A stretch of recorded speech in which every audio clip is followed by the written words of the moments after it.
Hello and welcome back to the table. You have found Finding a Toria, a weekly TTRPG-based podcast where three lifelong friends and often a lot more come together and talk about the world of TTRPGs and our own world of Atoria. I've got a full studio. I'm so that's awesome. How long has that been? Snow and the it's been a while since we've all gotten together. Let's go around and say good morning, Arcadia. Good morning. And Tori. Morning. And we have Jess in the studio. Hello. Welcome in, everyone. We are going to do a little bit of a tips and tricks format today for character creation, doing it the right way. Yeah. Doing it for the game that you're at, for the table that you're at, for the experience that you want to have. And I think that we're going to set this up as a little bit of a round-robin interview sort of thing. And Arcadia, why don't you tell us what we're talking about today? Sure. So like you said, what we're trying to do here is help people recognize that regardless of game system, that the character you bring to the table, you want it to be the right character for you. You want it to be the right character for the game. And that does not necessarily mean being the most optimized, unless you're Tori, or or like having some gigantic, big, dramatic backstory, unless you're Jess. Wow. I hear no lies and a lot of fucking like calling out. I think I'm going to leave the studio before this gets aimed at me. Dodge that fucking bullet, DM. Yes, you and your character creation problems. This is not like calling out in a bad way. These are things that, like, for you guys, that those are things that make the right character for you, right? And it's not necessarily what will make the right character for someone else. And that's sort of what we're getting at. So I wanted to really have conversation around the table, but Jess, I feel like, has been our table mate who really is good about this, about like recognizing that, you know, the character I created is maybe not suiting this campaign the way I intended it to. And so what can I do here? Or taking a lot of time beforehand and thinking about what campaign are we playing? What game are we playing? And how do I want my character to fit into that world and that story? So everybody's going to jump in, but I'm really pretty going to get grilled, Jess. Should I be nervous? No, Little absolutely Jess. not. Jess, we're talking like D&D. Like, this is info dump territory. Don't be nervous. You do it automatically. If I could just All have of us do. second to turn the lights off and get the hot lamp pointed at you. Yeah, right. Yeah, no, you're right. This is an opportunity to info dump, and we all know I love to nap. All right, 3PO, it's ready to shine. So the first thing that I thought about was that when you sit down to create a character, like where do you start? What are the first questions you ask yourself as you try to create that character? I mean, honestly, the first thing that I think about is the backstory, really. I mean, like I'm coming from a fiction writing background here. I've got that, novel in progress kind of deal. So like I've spent years creating characters to have them move through a story, not to have combat mechanics. I was going to say, you're not giving stat blocks to your... Right, to the main character of my novel. She doesn't have stat blocks, exactly. Right. So you start narratively with your process. Yes, okay. Yes, I do. And like, what kind of character do I want to play for that? Because realistically, I mean, after that, I'll kind of figure out, like, all right, what makes sense for... I mean, I might have an idea, like...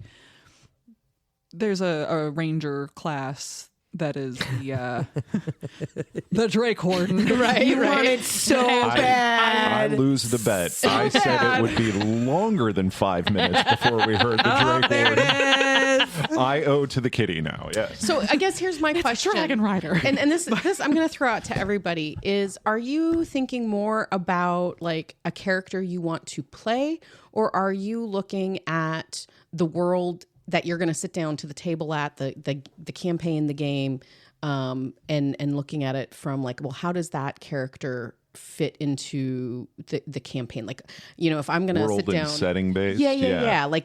If I'm going to sit down and play Star Wars, I'm probably going to build something different than if I sit down to play D&D or Cthulhu or, so I guess, or VTM.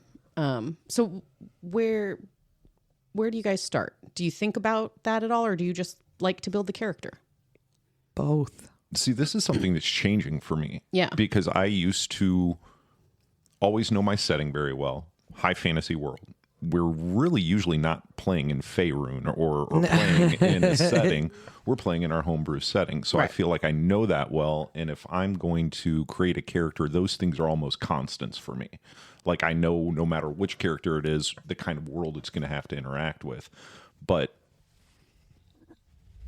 lately, I've been enjoying the, not randomizing, but less forethought and control over what I'm going to play and say, this is going to be my character with, just a little bit of input from systems that's not all my backstory. I'm enjoying that a lot lately. I'm enjoying the randomness and then having to role play the result of all of that work to get there. But Sure. Jess, what about you? And the setting does matter a lot. Like if I'm playing, what I create for Star Wars is because it's part of that narrative. Mm-hmm. The actual class type or character backstory may not. I guess I could create one that's kind of neutral and then just kind of add to it, but like the setting informs the backstory, and that's really important because, like, okay, well, if this character is going to be in a Star Wars setting, then the Empire has to have, like, all right, well, we can have the, stormtroopers killed the family or something, like it affects what the backstory is in terms of the details, not necessarily the core of what makes that character, but all of the details that I'm going to put into it. And I do spend a lot of time writing the backstory because writer, this is the part of the story that I can write and that's what I'm doing. So, but yeah, like, so it does have an effect, but like, if it's just like, I know it's a high fantasy world, but I don't know that much about it yet, then I guess, yeah, I want to know the world, at least based on like, all right, is it Star Wars or is it vampires in London? Is it, some kind of D&D adjacent? that setting and frame and world understanding is going to inform the character creation early on, right? Mm-hmm. So follow-up question is, do you ever ask yourself, like, well, what do I want to do at the table? And I feel like I know Tori's answer to this.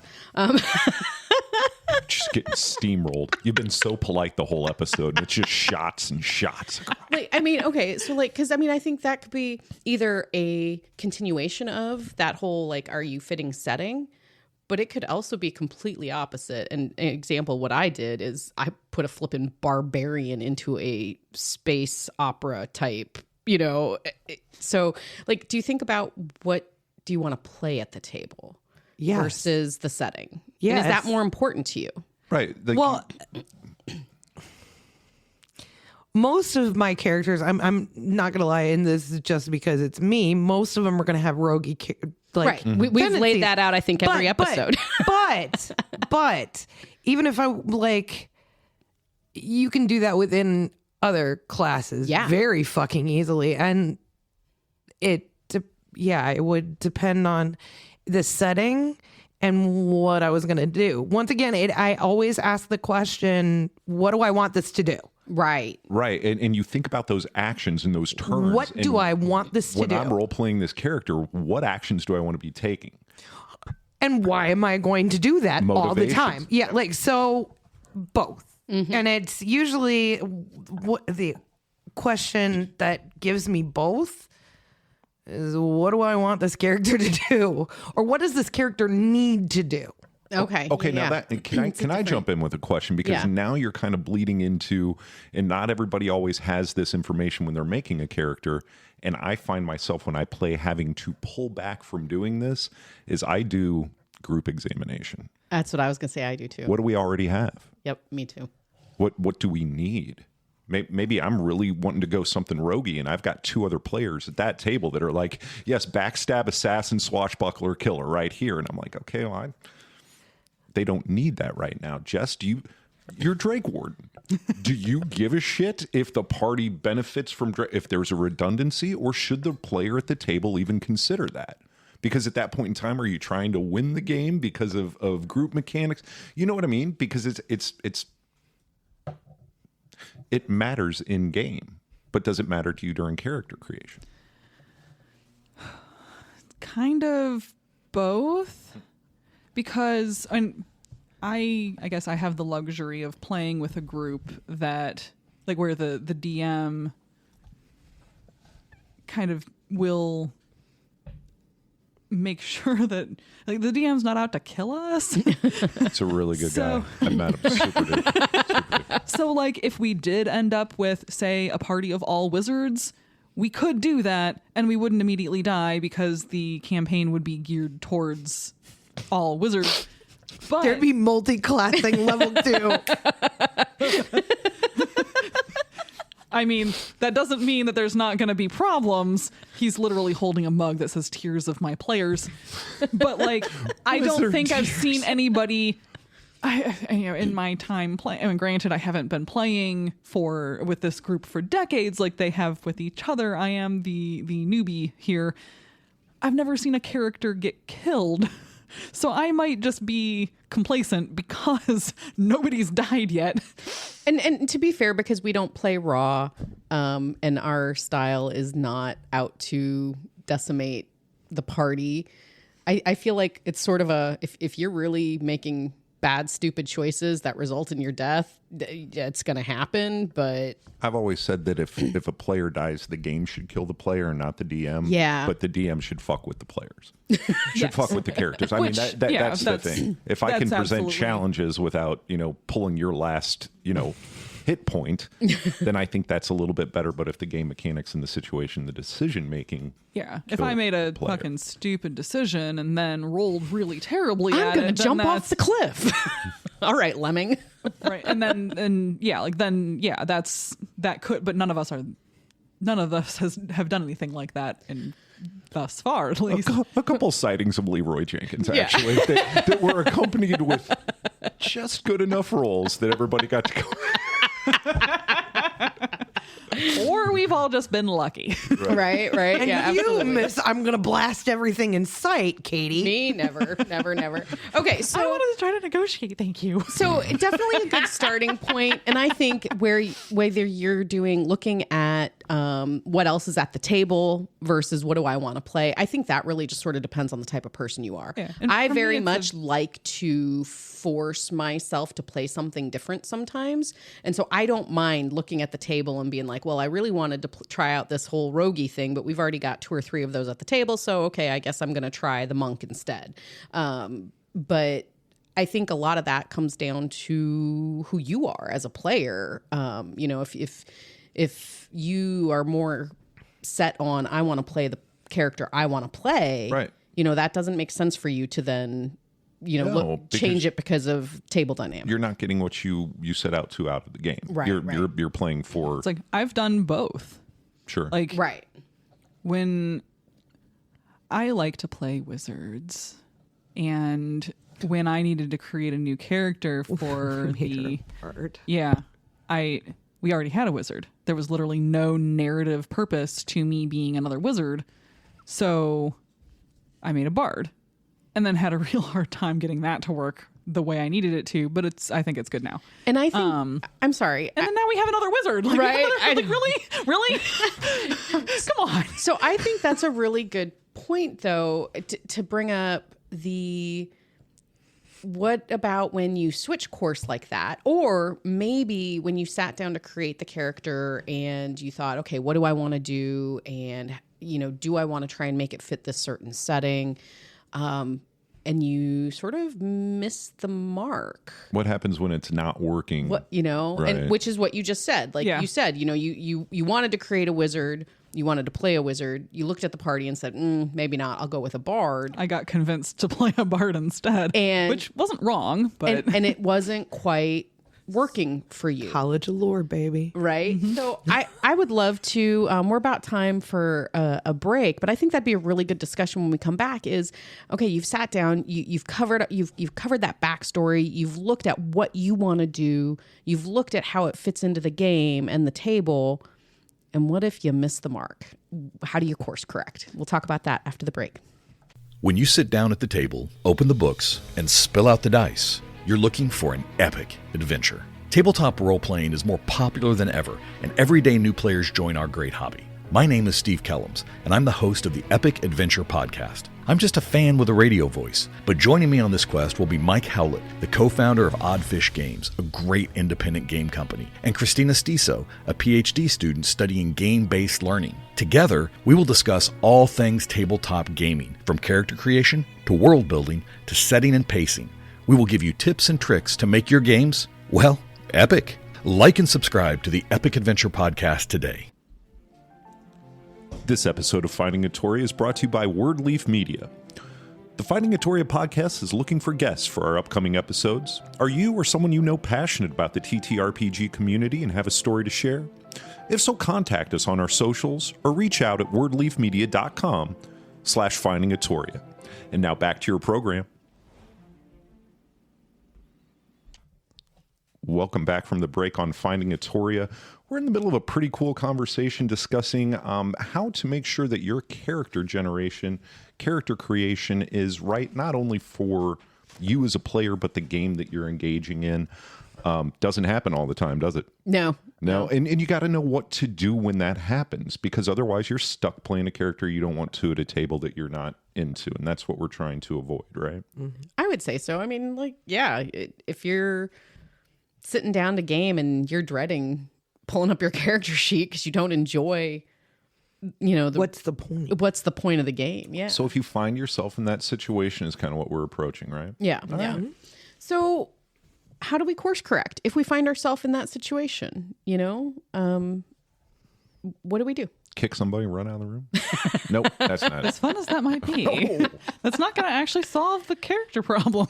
So I guess first question: how many of you have found yourself in that situation? Jess is Jess raised hands. Malcolm raises hand. Bird sort of. No, I always play a rogue. I'm good. The type of rogue changes. Thank you very much. Okay. You got to course correct regardless. Okay. All right. So talk to me. How do we course correct? What do we do?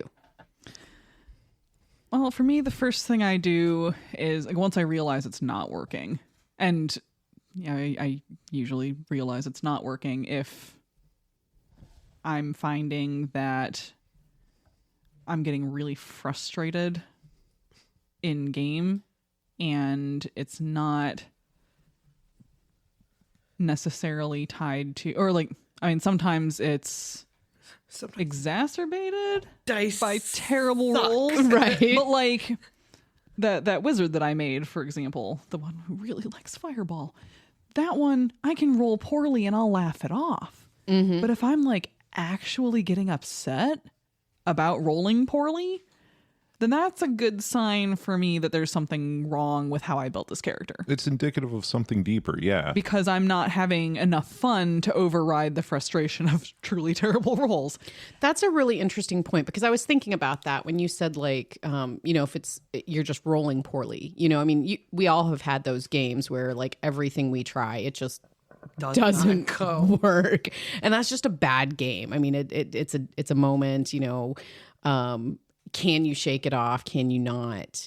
Doesn't necessarily have to mean you have the wrong character created. It just means your dice sucked that day and should be thrown out. I mean, Time to go to the local game store. Right? I'm sorry, I gotta go.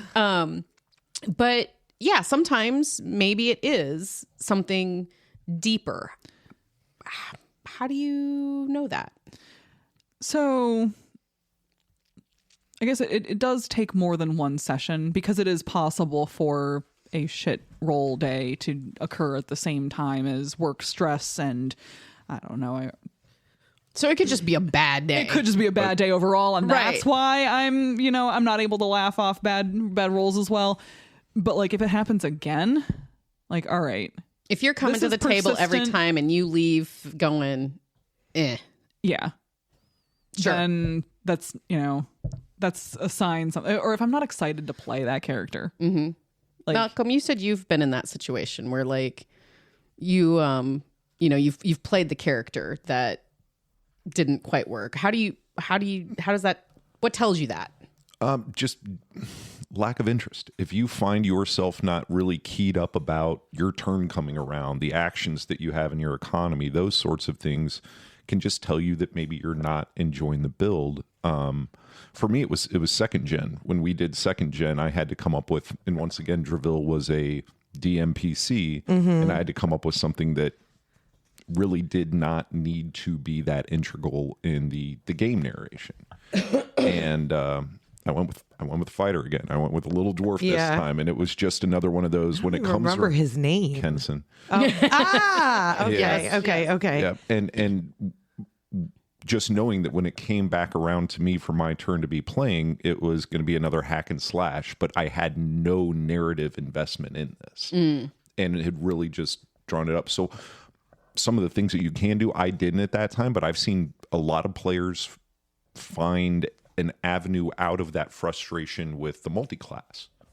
If there is something that your character is not doing or could be doing differently, the game just on a first stop has the ability to help you pivot by taking different classes and adding a different facet to your character that may make it more enjoyable for you. Sure. It's like for me, sorry. No, go ahead. Like another sign is if, because you mentioned on your turn, being engaged on your turn. It's like, if my turn rolls around and I still don't have any clear idea what the hell I want to do, that's a sign it's not right. Like, that's very frustrating for me. And That's a sign I don't know my spells well enough. And like, given that I play as a wizard, like my typical character, left to my own devices, I'm probably going to create a build. Yeah, like I used to looking at spells, so like if I feel like I have nothing to do, it's often a lack of spells. So like sometimes it is not really understanding how the character works, but sometimes it is this isn't natural for me.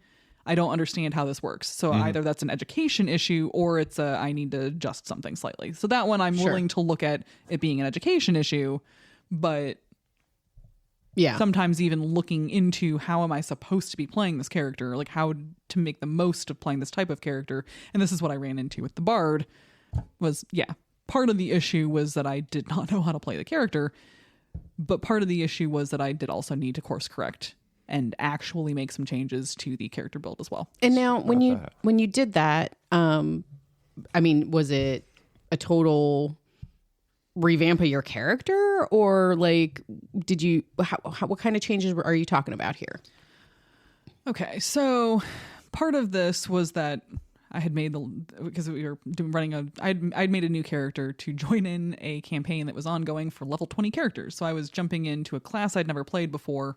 Which I will 20. Say that's probably not the best idea for people. No. You need to know how to play. 20. Yeah, you need to know how to play your character, and going up through the levels is definitely the best way to learn how to play your character. So part of it was that I just had jumped in at level 20 and had no idea what I was doing. So like I did do some research into like, all right, do I just have no idea what the hell I'm doing? And like Tori gave me a lot of really good resources for learning how to play a bard. But the problem is still that at my core, I like to play damage dealers. Even that, like that Drake. Yeah, you like to play magic, but you like to do damage. You're like a magic fighter, right? War mage. Yeah, war mage. Absolutely. Yeah, and that's the core of what I like to play is that war mage type thing. I don't like the magic that is just like support only. I don't like the healing magic. I like the I'm going to light it on fire magic. Fuck you. You shouldn't have fallen down in the first place. Boom. Yeah. So a ranger is fine because you can set that up to be damage dealing. Like that's what I did with the Drake Warden. It's like, all right, we've got the dragon pet thing because I want it to be a dragon rider. Yes, dragon rider. But that's all right. We're going to optimize the hell out of that bow.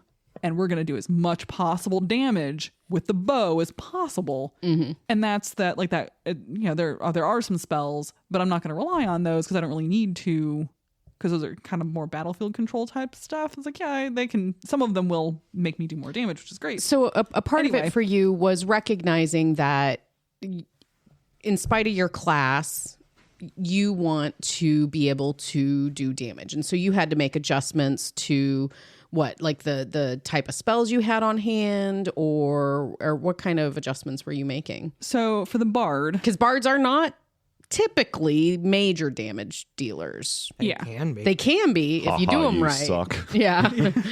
So Say it enough, you can kill them. I know you really suck.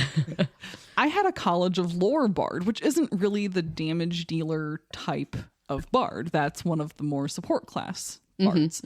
So for the level 20 character, like I just went through the whole spell list again. I was like, all right, I know from the wizard, because I had to course correct with the wizard too, because I had a lot of utility spells that I found I just wasn't using. So I ditched them in favor of more combat spells. Because to be fair, when I had selected those spells, I had never played D&D before at all, ever. Right. So that was a course correct. I just...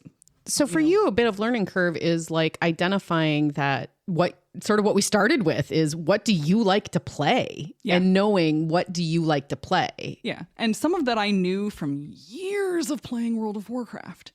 My main characters in World of Warcraft are always the hunter, which is based on the ranger from D&D, and the mage, which is the wizard. Right. Like, those are the two classes that I play. Yeah. Like predominantly. I don't have... On the back of a dragon. On the back yeah. of a dragon. Oh yeah, well D&D lets Right. you have dragon mounts, or not D&D. World of Warcraft lets you have dragon mounts for any of your characters. I have a collection of the dragons. Yeah. Anyway, This so is like Sparkles. Right. This is Jiminy. Watch out, Westeros. so I was faced with this class that was typically support, which is not what I play at all. So I was having a hard time with the, like, all right, my role in the party is different, and I'm not sure I like that much. So I went through all of the spells, and because there were a lot that I thought sounded really cool, like just character-wise, it sounded really cool to basically have this character who could convince people to do anything and then wipe their memories of having done it. But then I wasn't actually getting any opportunities to use that. And why was Because it everyone at level 20, everyone's immune to charm. So I'm like, all right, well, let me ditch those in favor of some more, your studious bard was stuck in a group of absolute murder hobos with godlike exactly. powers. Like, what are you going to do? Convince a corpse? You're really dead. Right. So I ditched all the memory spells and was like, all right, I'm just going to get a couple more of the lighted on fire ones. There we go. Now I can be a combat bard. But like, so that was a quick, like, let me just adjust the spells that I have. Yeah. But then there were a few other things that, like, all right, this is a source of frustration for me in game. So I took a feat that prevented it from happening. Like, there was one where, like, I just could not roll to hit at all. So for, it's a level 20, so end game feat, I took the one that let you literally just decide it hits anyway. Sure. The boon. Yeah, exactly. So my boon that's is to exactly do that. what it is. That is like, all right, that's not going to help me with a saving throw related spell, but if I'm having if everyone else is rolling a lot better than me, well, I can just switch to the roll to hit ones and decide it once a turn that it hits anyway. Right. And I guess just sometimes it's adjusting the character, like how their personality is, or like you could switch classes if you really, really want to, but that would be, you need to talk to your DM about that. But like, I would start with the small stuff, like, try some different spells, or try different abilities, try a different subclass, maybe. And then work up to the bigger ones before you just ditch the character altogether. Like, something that I discovered early on was that I know we're running out of time. I just want to say No, this real we're quick. not. You keep rolling the dice. Okay. Sorry. So, something that I discovered early on was that I cannot be the face of the party because I get awkward as hell when I am put on the spot. And I discovered that with my wizard. And so we came up with a plan for how to work with that. Like, my wizard is also royalty. So we just said, it's like, okay, well, she has no idea how to talk to normal people because she's always talked with just like Courtiers and things like that. Yeah, where they have a vested interest in making sure that the conversation goes smoothly. So if she's being awkward, then it doesn't really matter. And it's also, memorized phrases anyway. So now I have this bard who doesn't have that excuse, it's a bard. they're supposed to be the face of the party. And then here's my awkward ass sitting here like, okay, so now I need to work out how this works so that I don't, because I'm not able to act my way through. Like I can't, if I'm being Jess awkward, personally cannot Jess, act through that portion of the role playing. right. Like I can't I can't be not awkward if I'm being awkward. Like I can't just decide to not be awkward. That doesn't work that way for me. So I had to just like, okay, this doesn't affect the character abilities at all, but just like backstory wise, or just like how I'm playing the character. Mm-hmm. Yeah, she's a bard, and sometimes she's awkward as hell. Yeah. Right. But she's just like subtly using magic to convince people that she's totally chill. Right. She was totally right. cool. Nice. And like, this is like NPCs and stuff that don't really have a level, and Right. I'm not considering that as like, and it wouldn't use a spell class. Right. So, nothing like actual spells or charm or anything. It's just that explains the awkward. Sure. I have to work that into every character I make. Bird. I would usually I build them to do one thing and one thing well. Well, sometimes you can shift that one thing with minimal, and it's just adjusting the build. Right. Mm-hmm. It's just adjusting the build. So how often, if we're talking about that, going back to your spell list, that's a part of the rules. You change your prepared spells, things like that. But how often is this stuff that you have to take to your GM? When you're changing your character mid game. I mean, are you doing it all within the general rules by like say, oh, I leveled up, I'm going to take a subclass, or are you talking about like going back and being like, well, I took this subclass at this level, and I'd rather go this other route.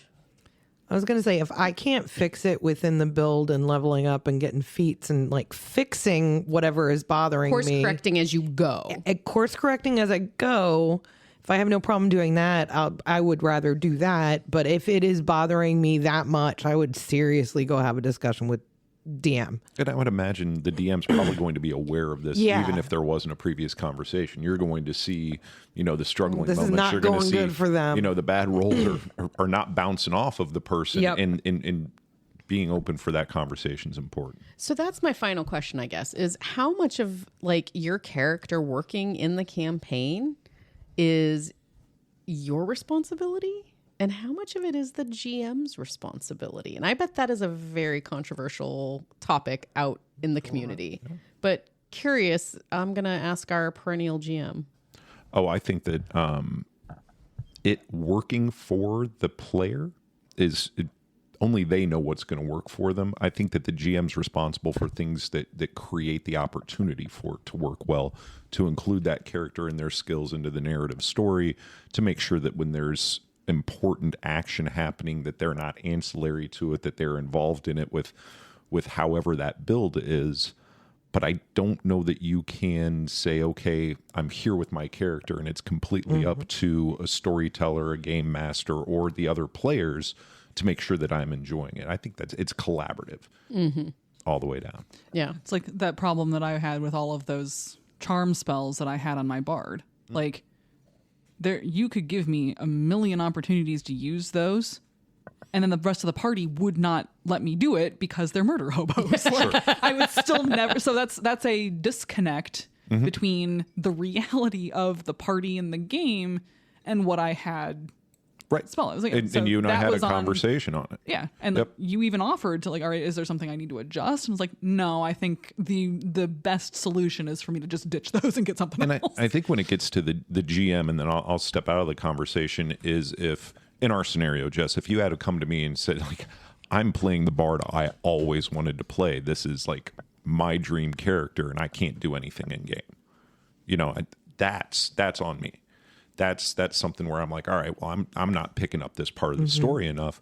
But if the conversation is I'm not getting out of this character what I want to be doing in game, then you talk about making the changes. And I think you're right. I think Tori said it best. If you can use the mechanics that are in game, if you can use homebrew mechanics and rules to keep the character, to keep the integrity, and to work out of that problem, I think that it's a good thing, but if not, do not labor through it. Do not sit there and languish playing what you don't want to play and having a frustrated time at the table. Grab that GM, grab that trusted veteran player and go, hey, this is what's going on. And once again, it should be obvious to everyone at the table when something's not working for anybody. Even the GM, I've sat at tables as a player and just watched the GM struggle because their sandbox was being broken or hooks weren't getting picked up. And they just like almost want to stop and go, hey, guys, you know, and you just have to have that table that's collaborative, open enough and willing to go, okay, if this isn't working for one of us, it's not going to work for all of us. So let's huddle up and make a difference and make it a fun game. Yeah, but realistically, like almost all of the classes have some kind of subclass that would let you play the way you want to play. Sure. Like Bard is supposed to be support, but there are subclasses and spells, and I still made it work for me. Swords. Sure. It's like, and then I made a College of Lore Bard work for me. Like, yeah, the cleric is usually a healer, but you don't have to play a cleric as a healer. Like every class has subclasses for different types of play.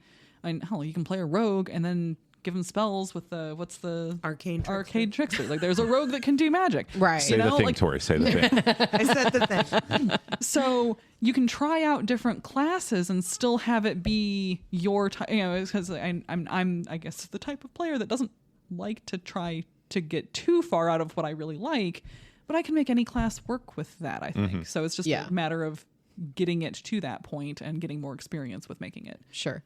So really cool, guys. Thank you for the conversation. What I'm getting out of here for people is one, like, know what you like to play and ask yourself that. What do you want to do at the table? Think about your backstory and how that's going to fit into the story that's being told and, you know, how you want to move forward with that. And then most of the time you can change direction. You know, if you play through level 1 and you absolutely hated your bard, you know, okay, well, I'm a first level bard, but I'm going to become, you know, a first level fighter too. I don't know. You know, like you can always multi-class or do feats or different things to change direction if you're finding it's not working for you. And talk with your table, talk with your GM, have those conversations. Sure. Remember, it's a collaborative story. And ultimately, at the end of the day, if you are just not having fun, talk to your GM and, you know, maybe it's this PC has a reason why they are leaving the party and look here, you know, Joe is coming in instead. Don't worry, we'll make it a real dramatic death. Right. Exactly. You have that character sheet written up. You leave, text everybody like you're really, really upset, and then DM, well, don't worry, we got this covered. Right. Why the fuck are you back at the table? Like, yeah. And ultimately, I think really what it comes down to is remember, you are not set in on one specific thing. You can always course correct, and you need to be having fun at the table. That's where it all comes down to. Absolutely. All right, guys. Thanks for talking today. Thanks for listening. We'll see you next week. Bye. This episode of Finding Atoria is brought to you by Wordleaf Media. Find us at wordleafmedia.com/findingatoria if you or anyone you know has stories or other good things to say about TTRPGs. Get a hold of us. You can find us on all the social medias. This episode of Finding Atoria is brought to you by Wordleaf Media. Are you interested in sharing stories of your favorite TTRPG experiences? If so, reach out at www.wordleafmedia.com/contact us on our socials, or you can now leave a comment on your favorite Finding Atoria episode at our Wordleaf Media YouTube channel.